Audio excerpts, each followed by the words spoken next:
Okay, well, welcome everyone. I'm Yvonne Schwab, ACG Silicon Valley CEO.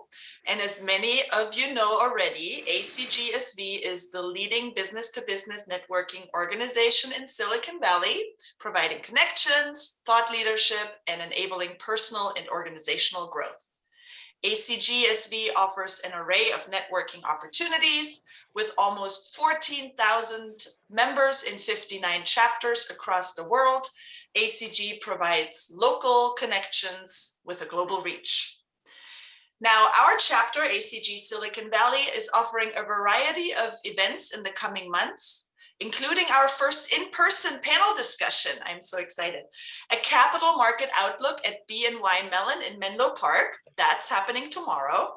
Next week, we have our M&A circle on IT risks post-pandemic, an event on data and the supply chain, and a special treat, networking for today and tomorrow. Intentional, curious, flexible, adapting to an ever-changing environment. We end November with a discussion on ESG. So make sure to visit our website, acgsv.org, to see the full calendar of upcoming events. Now, we're excited to offer you today's ACG CTO Innovation Circle event, which would not have been possible without our sponsors, Quanta Networks and Squire Patton Box. Thank you very much. Now, let me introduce you to our panelists. Tony Scott, the CEO of Tony Scott Group, LLC, a Washington, D.C. and Silicon Valley-based consulting and venture capital firm focused on early-stage cybersecurity, privacy, and emerging technologies. Prior to founding this company, Tony served in the Obama administration as the Federal Chief Information Officer, the federal CIO for the US government, and was appointed to that role by President Obama in February of 2015. In that role, he had oversight, budget, and management responsibilities for more than 85 billion that the federal government annually spends on IT. Next, we have Brian Fielder, General Manager at Microsoft, where he leads and has responsibility for enterprise security standards, incubation of new security capabilities, enterprise assurance, and the execution of red team engagements. Prior to his current role in the CISO's organization, Brian managed a customer, partner, and engineering team in the identity division and had responsibility for leading product planning for the division's product strategy and engineering investments. And last but not least, our moderator today, Ashley Tarver, a data and AI cloud evangelist at Microsoft, as well as a co-founder and board member at Quanta Networks, LLC. Ashley is a technology evangelist based in the San Francisco Bay Area. He is active throughout Silicon Valley and involved in a wide variety of technologies from his experiences at Microsoft, Cloudera, NTT, and Cisco. He has published several industry articles and has presented on digital transformation, autonomous driving, predictive analytics, anomaly detection, cloud, big data, machine learning, and artificial intelligence. Now, without further ado, I will hand it over to Ashley to get our event going. Ashley. Thank you, Yvonne. What a great introduction for all of us. So appreciate that. And most importantly, thank you for the whole ACG community, because the whole program is successful because of the participation of our speakers, our panelists, and the attendees. So it's exciting to see that as we start coming out of the pandemic, that we might actually start doing this face-to-face. I miss those cocktails and the pre-event networking opportunities. But until then, let's take advantage of these online broadcasting events. And today we have a very, it's a common conversation around cybersecurity, but our intent is to create a little bit of a twist in how cybersecurity and consumer data privacy can play a role with each other. We're taking a really strong look at where we are in the cybersecurity framework across the globe, and how does how do we work together in the communities between governments, businesses, and individuals? Ashley, you muted yourself accidentally. It kind of just happened on its own. I wasn't even touching anything. But good, you can hear me now, right? Yes. Yeah, so the idea is to take a really strong look at how governments, businesses, and individuals can work in collaboration. The whole intent is to limit the type of cyber attacks, the expectations of the cyber attacks, and to help control and protect our own personal data as a part of that. So with that said, we'll kick into some conversation with the panelists. I'm hoping that will drive some interesting dialogue with the attendees. And then after we've had some dialogue with the panelists, we'll turn it over and take questions from the attendees so we can have a more interactive discussion as well. So to kick it off with, Tony, I wanted to start with you, since we're talking about the role governments, businesses, and individuals play. You got obviously a great deal of experience working in the Obama administration, and would love to get your view where we are today and where we are into the future, and how governments play a role in helping us protect against the cyber attacks. Well, we could spend a couple of days discussing that, but let me distill it down to a couple sort of essential points.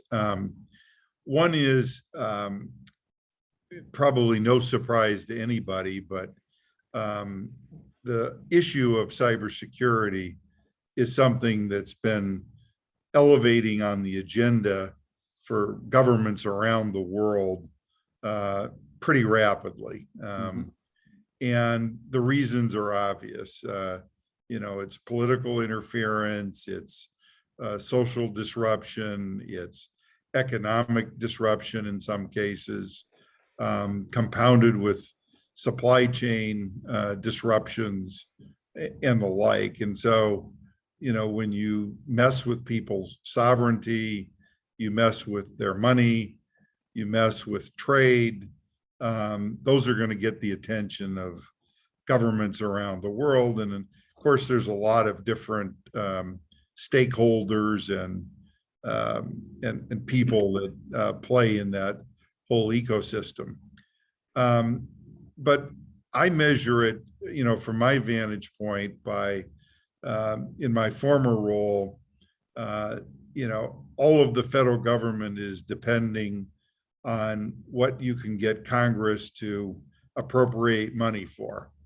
How you spend money in the federal government is a measure of importance, in terms of how that ecosystem works. And our spending on cybersecurity has risen dramatically over the last, 5 to 10 years, and continues to go up. It's the fastest increasing part of the spend of our federal budget, where a lot of other things are flat or down. Cyber spending, is going way up, and it needs to continue. We are behind the power curve, and we're going to have to continue to make investments over the next several years to defend ourselves as a nation and as an economy from a whole range of actors who want to do us harm. And I don't say that to raise alarm. I say that because I think it's all of our jobs to participate in that. And I'll just give you one small data point. When I got to DC in 2015, there was a really small number of people in Congress that I could have a conversation with about cybersecurity. But because of the events that have happened over the last 5 or 6 years, there's now a growing number. As you would expect, all of the Bay Area representatives and California Congress people, were pretty well versed on the subject, but it was not our common experience. And every year there's been an increasing number that you could have a conversation with and improve the, the funding and also the urgency of some of these issues. You may have seen the announcement today, but the federal CISO and the federal government have now issued new orders for all branches of the federal government to dramatically improve their patching and fixing of critical vulnerabilities. And it's sort of upping the level from where it was even just a few months ago. So I think that's just one indicator of, how serious an issue this really is. And Tony, we in the United States have a unique scenario because our federal government and our state governments sometimes work independently and sometimes they collaborate. And I know we're starting to see that happen as the federal government's trying to be gentle with how they dictate mandates at the state level, but different states are picking up the initiative faster than others. And the obvious places in the consumer data privacy space, there's a lot of action being done at the state levels to get legislation pushed through to pass new privacy laws, which will probably educate the masses a little bit more.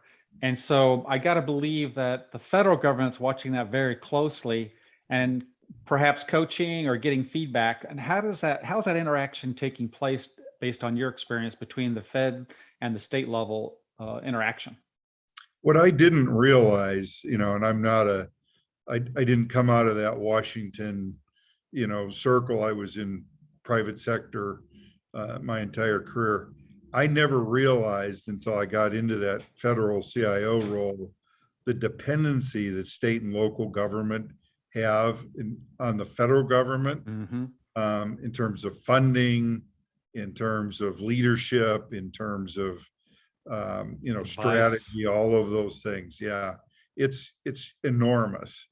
And one of the meetings I would go to every year is the Association of State CIOs, and that was reinforced to me every meeting about that really incredible dependency. So I think most states look to the federal government for some form of leadership in terms of strategy, direction, priorities, and certainly for funding.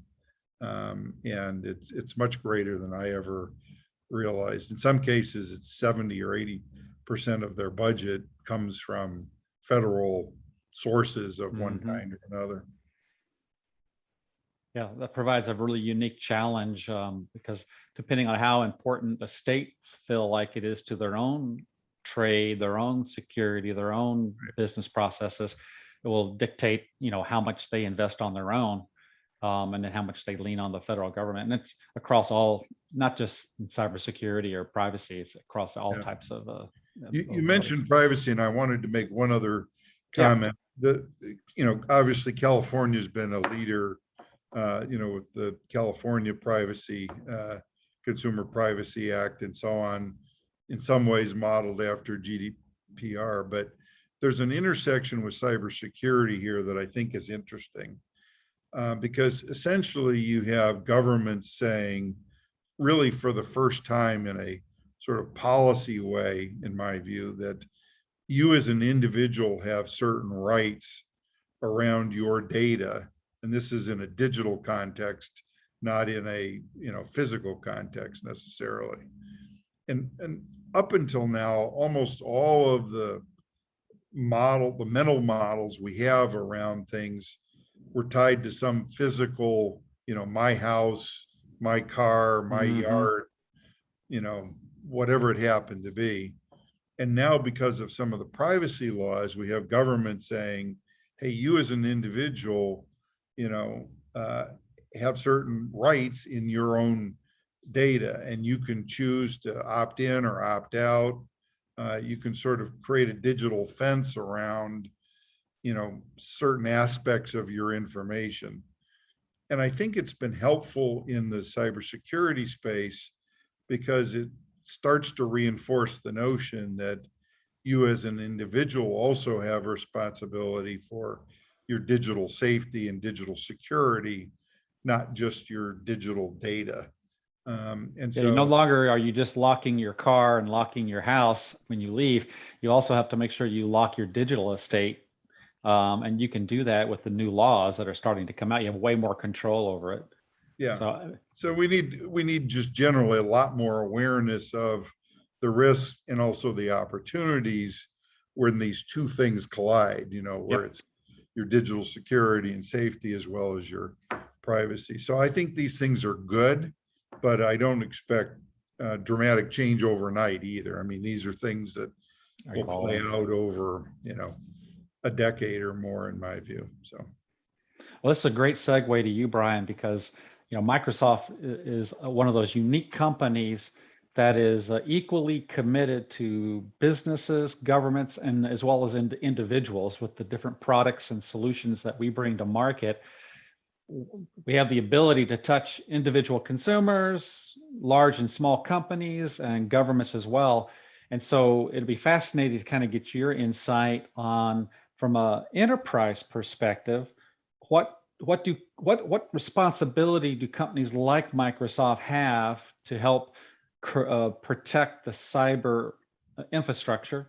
And what are some of the things that you're seeing or advice that you can give enterprise, commercial, and small business owners, some of which are on this call today, to help take advantage of the methods that are currently available to protect their own assets and estates from the cyber attacks? Yeah, thank you. Great question, timely as well.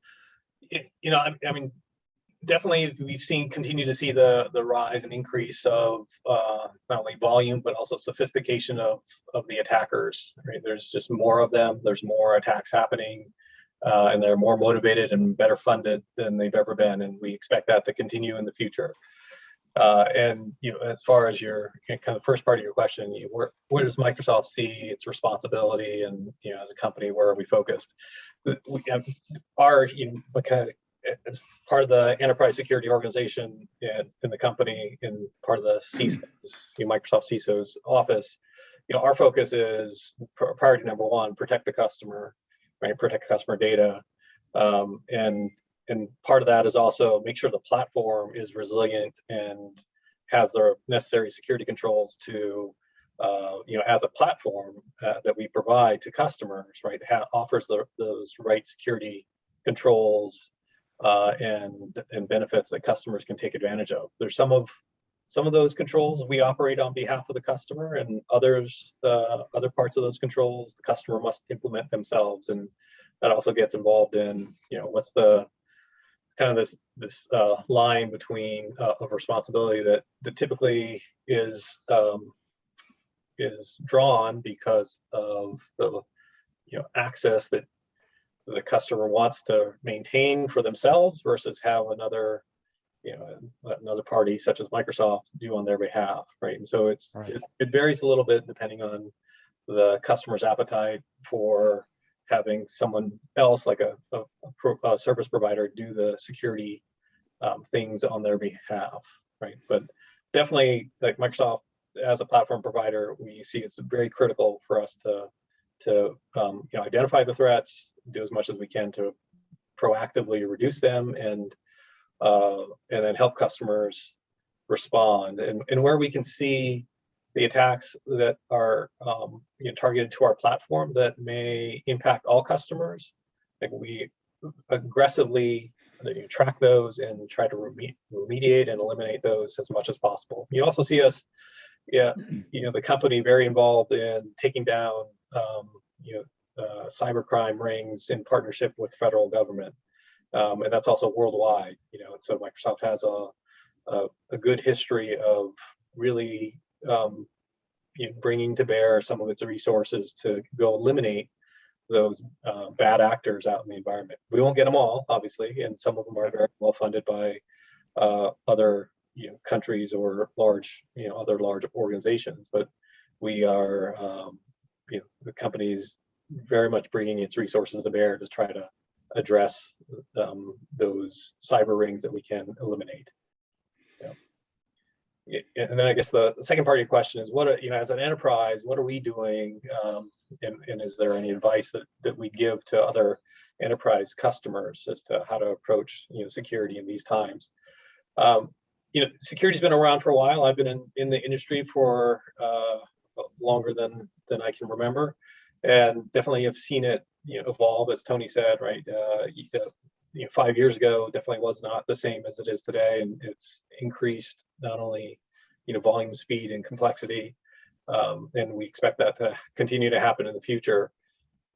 We've always, in the security industry, we've had a number of things that we've said are security controls that we expect it will prevent the bad actors from getting us.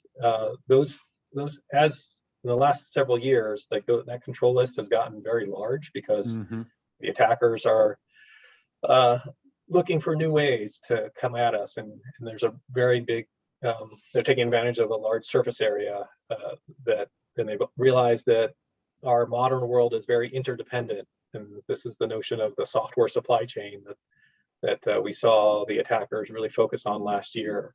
And we expect that to continue. We think that that's, as we've hardened the operating systems on devices, the attackers are looking for new ways to come at us, and the software supply chain, because there's so much dependency and it's so interconnected, the attackers just need to find kind of one weak link there to weigh in, and we think that's where they're going to just continue that work.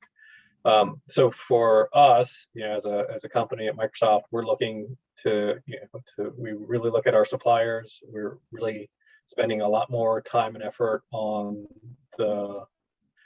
our own software security. We've had security development lifecycle in the past. We continue to keep that up to date, but we are adding a bunch of new ways that we think about that, and we also trying to be very proactive in identifying what tactics the attackers are taking, right? What's their motivation? How are they attacking us? And try to have some listening systems out there to identify, what their motivations are and when they're going to start coming at us. We won't be perfect, but we are definitely trying to get those listening systems, as early warnings for us and our customers, so that we can give some alerts and give some, pre-warning as to, hey, we think, attacker X is going to target this part, and here's how they're going to do it.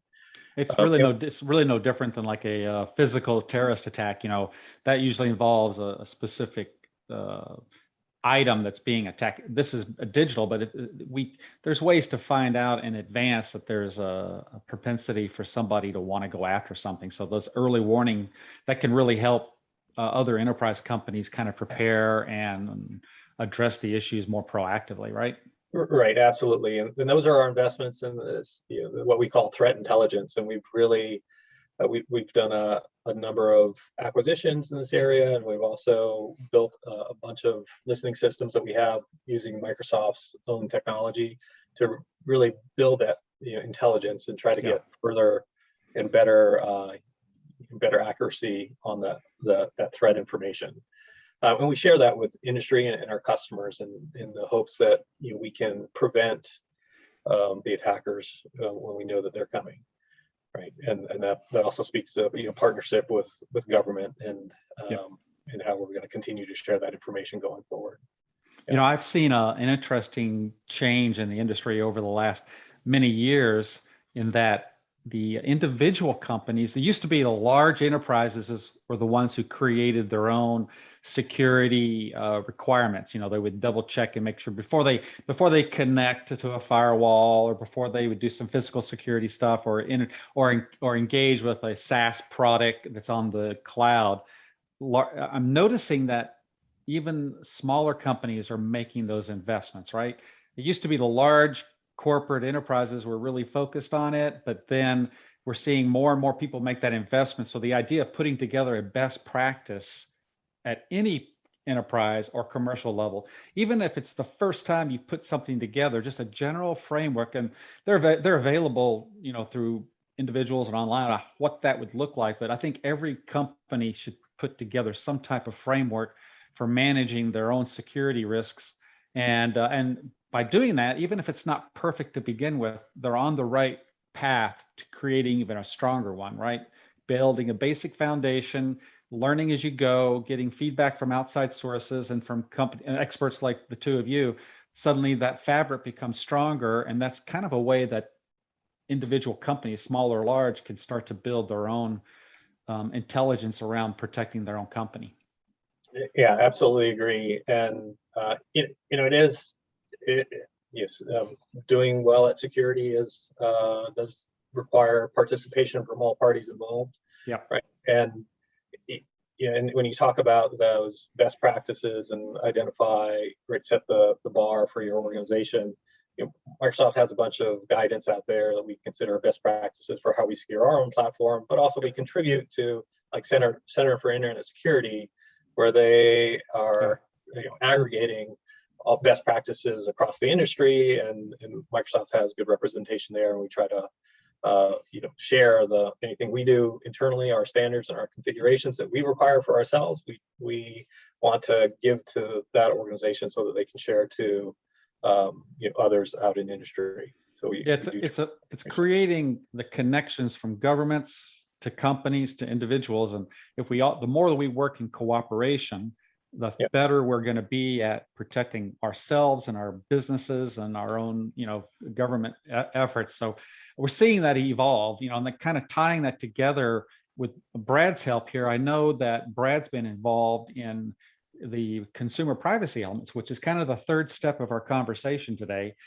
Up until now, as an individual, we're just starting to realize that we do have control over our own data.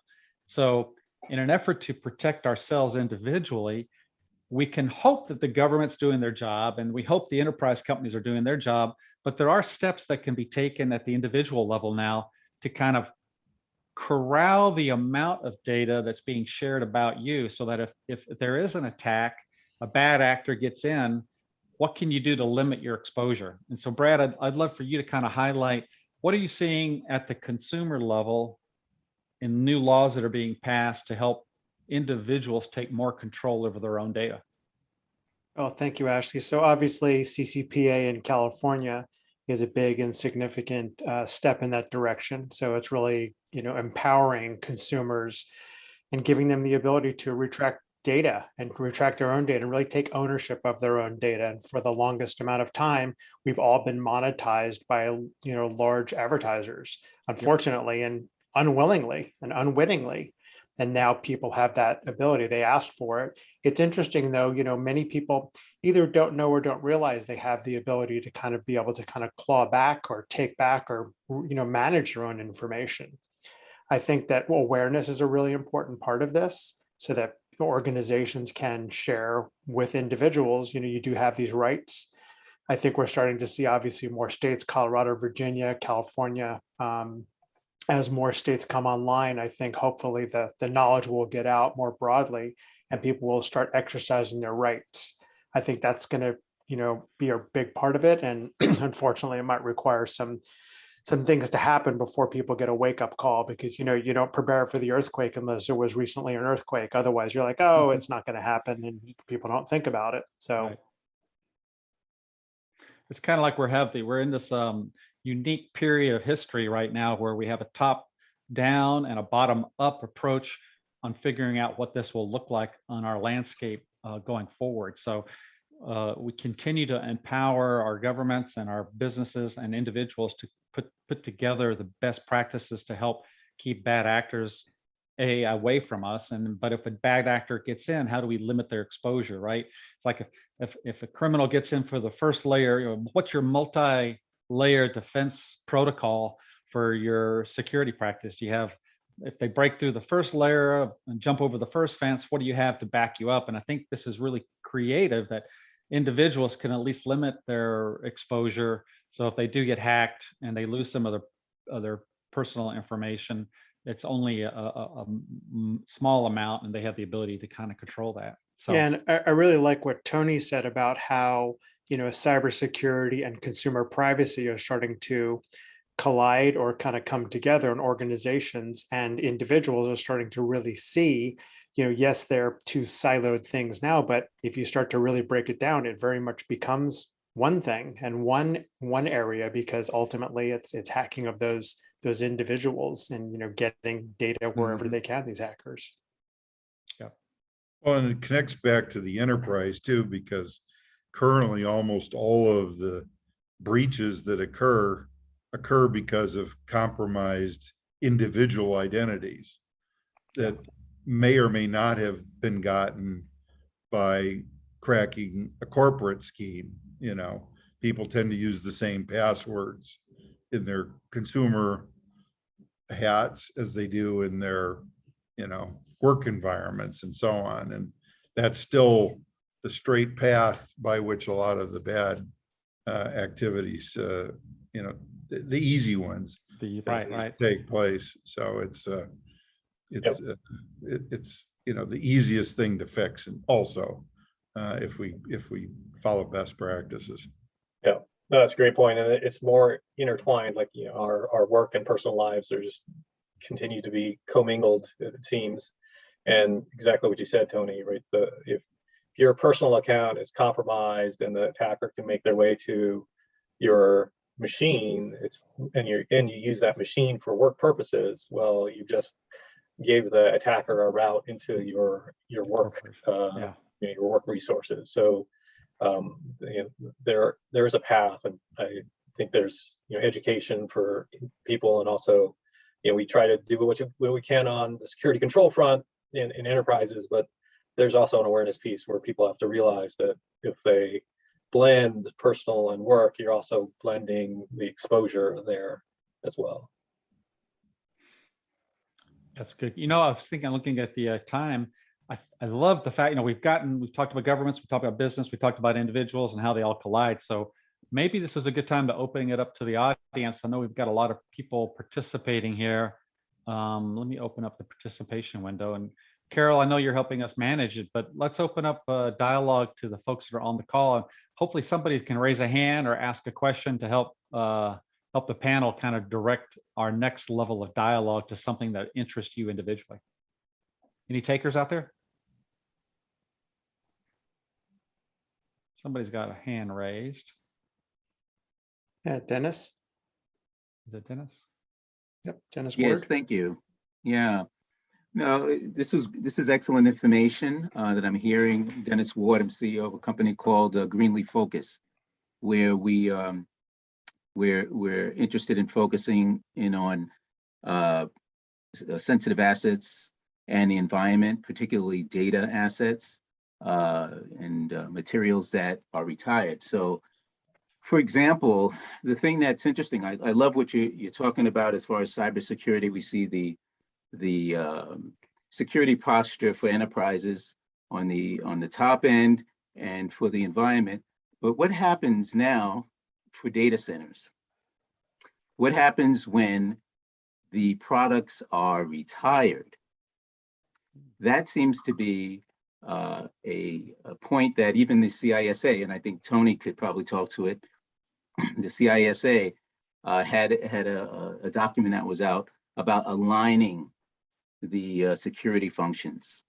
How does that play in for devices like e-waste or retired servers that are being taken out of the security net and going into e-waste? Well, it's a great question, and I think we have to sort of reframe our thinking a little bit. The problem with digitization is copies of stuff can be anywhere, and most likely are.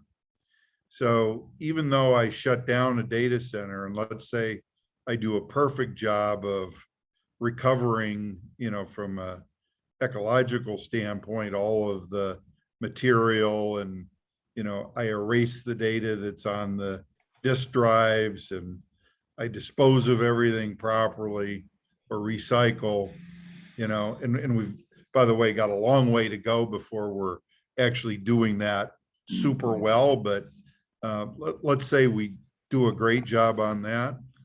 It still doesn't mean that we've figured out exactly how to deal with all the copies of that information that might be somewhere else, off in the cloud, on people's laptops. This digital data is like, a virus in some sense. Just grows on its own. It's sort of like everywhere. And so I think this is a place where government has a role.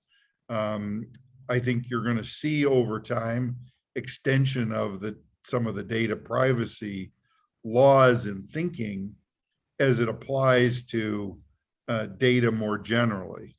And also as a lawyer, I'll tell you, I think the law is way far behind.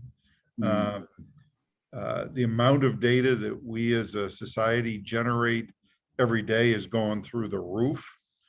And some of the regulation around data retention and so on is just not kept up with, the reality of what it's going to take to do that. So bottom line is, I think there's fertile ground for creative leadership to help us address some of these issues, whether it's from an environmental standpoint or whether it's from a data protection, data privacy, data sovereignty, data ownership standpoint. I think we're going to have to evolve our thinking much more quickly than we have up to this point.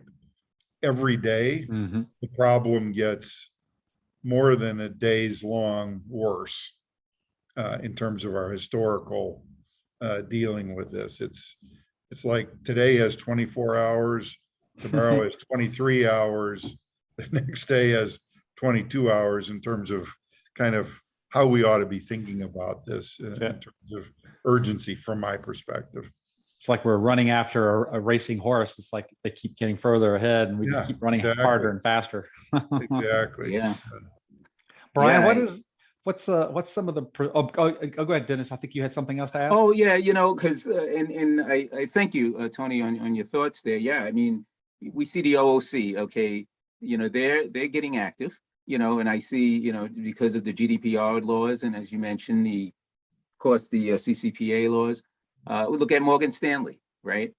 Because of that mismanagement in a decommissioning process, they were fined $60 million, right? And then we have a few other ones, right? We have Amazon, $888 million, and their fines now. People are starting to, I guess, the governments are thinking about it, and there's people who are actually going to punish, if you will. I wouldn't, or enforce, penalize, enforce. Yeah.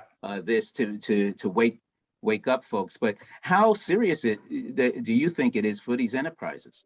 We're going in and we're trying to talk to them, but we can't even get to the CISOs to have these conversations. I think my view is the day is coming.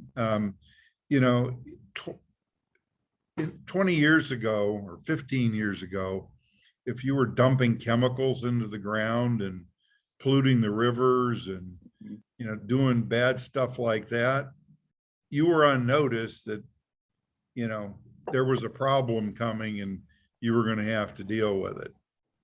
We're probably on the verge of that same point with irresponsible use of data and control over our digital assets and so on. And I'll predict that in the next few years, even as we address some of the other environmental issues, that companies are going to be called out, just like polluters were in terms of their practices, and even nation states. I think we've got to, as a world community, hold accountable nation states for their activities as well.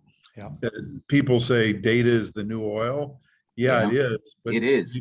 Not in the way we were thinking about it, protection, right? So.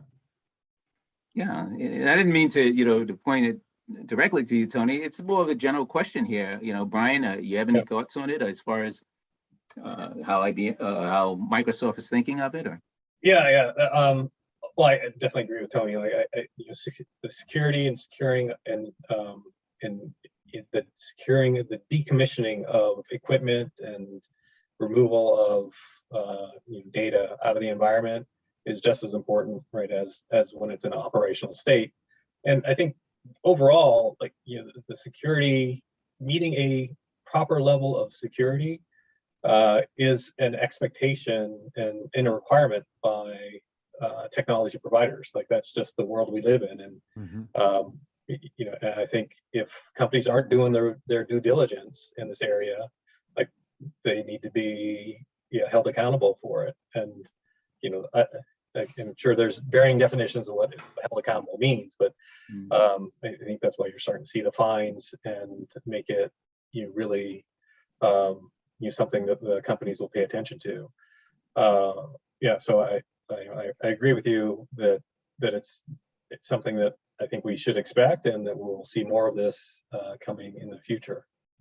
I think we're seeing more and more states take action in that regard, where they are putting together watch agencies to check on security practice. I don't know if specifically, Dennis, if it's around, disposal of e-waste stuff, but in the consumer privacy, for example, they're doing stuff, and it'll be interesting to see if we can merge together the state authorities with the federal authorities to create a catalyst. You need something to really convince people that it's important to do it. Kind of like, Tony, what you said, and until there were steep fines around the environmental issues, I hate to say it, but people would ignore it. You have to have a catalyst to create a response, and it's maybe a human thing or a business thing, but until those penalties are put into place, you're always going to have people that are kind of getting around it and avoiding it. Well, and here's a practical problem, in the oil spill analogy or polluting the rivers, it was pretty easy to, relatively speaking, to figure out what the source of that was or who was responsible for it. But we don't tag data in a way today that really allows us, in broad strokes, to say who's responsible for this. And that may be something that we're going to have to do in the future to really get control over this, just as one small piece of the puzzle. Yeah, the chain of custody aspect. And that's what we're trying to do. We actually have, if you will, an internal GPS, right? For the retired equipment. We put it on, give you a dashboard, we work with those until it gets to this proper location, right? For an ITAD or something like that, and working on that piece. But you're right, something has to happen to catastrophic for people to really wake up. Somebody has to die, or we're going to have some kind of money just goes away somewhere, or someone loses billions of dollars for this to happen. So we're there. It's interesting. Yeah. Oh, it looked like Ashley got popped off, huh? Yeah, I think he got kind of bounced out. I'm sure he'll rejoin shortly. I mean, let's talk a little bit about some of the implications, I guess, as we kind of look forward. I mean, what kind of things or what kind of actions can people take to protect themselves, I guess, or barriers? I mean, obviously, corporate wise, everybody's got their firewalls and has things that they do personally, but also, and corporations do that. But what things kind of over the horizon? Nobody can predict the future, but what kind of steps can be taken, or what kind of things should we be looking for? I guess, Brian, maybe a quick pass at that. Yeah. In your specific question is towards on the individual, right, versus the enterprise. Yeah. So, yes. Yeah. Yeah. I think this is a really hard problem, and I see this. A month ago, I had my mom call me about a phone scam that she had, and she thought it was legitimate, and I was like, no, Mom, that's a bunch of cyber criminals. They're trying to get your information, right? And I reflect on that. I'm like, wow, so I'm a security professional, and even though I've talked to my mom about and my family about how to be secure and stay safe online, and I I actively go and check her machine, you know, she gets, you know, hit by one of these things, and if she didn't have me to call, right, would she have fallen for it? And unfortunately, I think that might have been a yes. And I reflect on that, and just as an industry, I think we've got a lot of work to do to make it easier for people to understand what is legitimate and what is fraudulent. And it's just so hard for individuals to figure that out right now. And that's why phishing is so successful. And the stats show that phishing attacks are, the why they're still around is because they're so largely successful. Like, Still successful. Yeah, they're very successful. You just need a few people to fall for the attack, and they get access to their target. And so I think that there's a combination of that we in the technology side have to make it much easier for people to understand like what's really happening and what the technical jargon means in terms of your safety, online safety, and then I think there's an awareness that we need to figure out and do for individuals that like to operate online. Here's the things that you should know, because like there is none of that today where individuals just hop online and they immerse themselves in the big wide world of technology, and it is can be a scary place. Mm-hmm. So I think there's a combination. I don't think that's an easy answer, but what I as part of that education, the thing I would, if I had to pick one thing to tell people right now, it's like for any of your sensitive information, like second factor, setting up some sort of a second factor authentication method for you, definitely on your financial sites, like do that. Like that is the best deterrent for the attackers right now, and will protect you, right? I worry about the higher net older individuals that aren't technology savvy, and they don't do that. Like I just think that they're ripe for attackers to go after them. Yep. Say, Jeff, I see you have a hand up, so this is great. You have a question for us? Sure. Thank you very much. Brian raises an interesting issue, which is one of the greatest weaknesses in the systems are humans, the gullibility of humans. And I wonder, Tony or Brian, both of you, what role do machines have, for example? Are there ways to automate things so that machines become a big part of the defense, so that hackers cannot prey on individuals? Because I can assure you, I hear from my wife asking the same kind of question that your mother asked you, Brian, and it's, no, this is not legitimate, forget it. It's too good to be true. So I'm wondering if there are a role for machines here to maybe interpose defenses for us. I'll say there's some good news and bad news in that space, Jeff. It is true that because of AI and machine learning and the capabilities of software generally, that we could, if we chose to, deploy more of that to help create a safer environment. The analogy I would use is we all, or many of us, are old enough to remember when seatbelts weren't required in cars. And when all of a sudden seatbelts became mandatory and every car had to have one, you saw, safety go way up. That was a physical thing. And, given the right amount of work, I think we could require technology providers to provide some better seatbelts, just as a standard part of the technology that they offer, whether it's in your computer or your phone or in the security camera that's in your house or whatever.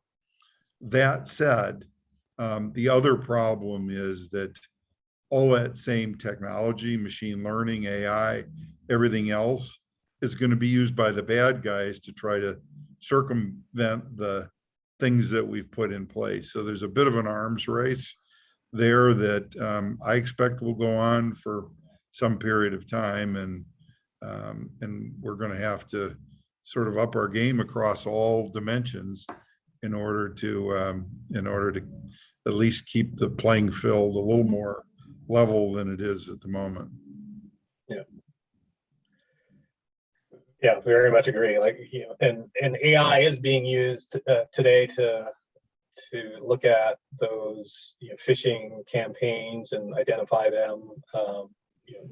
There's a big industry in anti-phishing, right? And exactly what Tony said, the reason why it's not a solved problem is because the attackers continue to use that same technology to make the phishing adaptable, dynamic, smarter, looks more trustworthy. Like, so it's going to be unfortunately it's going to be an arms race. And anybody on this call can go out with a little learning and buy pretty sophisticated tools and become a cyber attacker. That's just how easy it is these days. And so I think we got a long ways to go.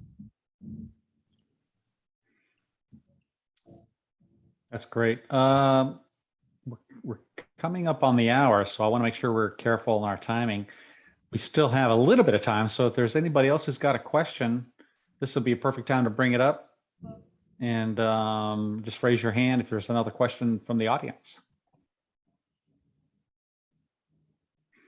And I'm never opposed to ending early. We always seem to get big kudos when we end the program on time or a little early. So I'll keep looking for people raising their hand, but in the meantime, we can kind of close up our discussion as well. What I'd love to do for the audience is you have the opportunity to kind of respond back. We're always looking for feedback on how to make our programs better, how to create a more engaging dialogue, specific topics. Brad and I help co-chair the CTO Innovation Circle. So if you have specific topics that you'd like us to cover in the future, we're always looking for new things that we can address and be happy to do that on your behalf. With that said, we always like to close with a fantastic single sentence statement from our panelist. And I'm sure they've prepared a fantastic rendition of some sort of insightful thoughts to leave you with. So I'd love to hear, Tony, what do you think, based on how our discussion went today, what's your last fleeting thoughts on how we could help help the attendees do better with cybersecurity? Well, for me, it's called practice, practice, practice. It's the answer to the how do you get to Carnegie Hall if you're a musician. Yeah. Practice, practice, practice. And I think the same thing applies to good cybersecurity. You're probably not going to be good at it, the very first time you try it or first time you need it. So, but get started. That's the key. Practice. Yeah. Don't be scared to do something, because any preparation you do now is better than doing nothing at all. So better. Yeah. Yeah. And you'll get better at it the more you do it. Yeah. Brian? Yeah. I'd say think about the basics. Like if trying to do security and looking at all the different variants is that you have to defend against is overwhelming, and it will be hard to comprehend if you're new to it, right? But 90% of the attacks can be addressed with the basics. So do get the basics down, build a good foundation, and then you can worry about the more advanced areas later. But you definitely get educated, look at those industry partners like Center for Internet Security, and understand how to get your basics down. Excellent. And Brad, so we brought you in on the consumer side, so I'd love to get kind of your closing statement from an individual perspective. What advice can you give the attendees? I would say exercise your rights. You've been given rights by the state of California, and other states are coming along behind. And it's an opportunity to exercise your rights, to decide it's beyond opting in and opting out, but really start to own your own data and know where things are. And then, that goes right in the coattails of Tony and Brian's thoughts, which is exercise, exercise, exercise, and practice, practice, practice. Yep, good advice. Yvonne, how about you? I'd love you give us the opportunity to have these fantastic sessions and bring people together. So what final advice can you give us to help improve the whole ACG community? Well, I'm going to just summarize what everyone just said, which was get started, get your basics down, practice, practice, practice, and all that while exercising your rights. So And buy your ticket to Carnegie Hall.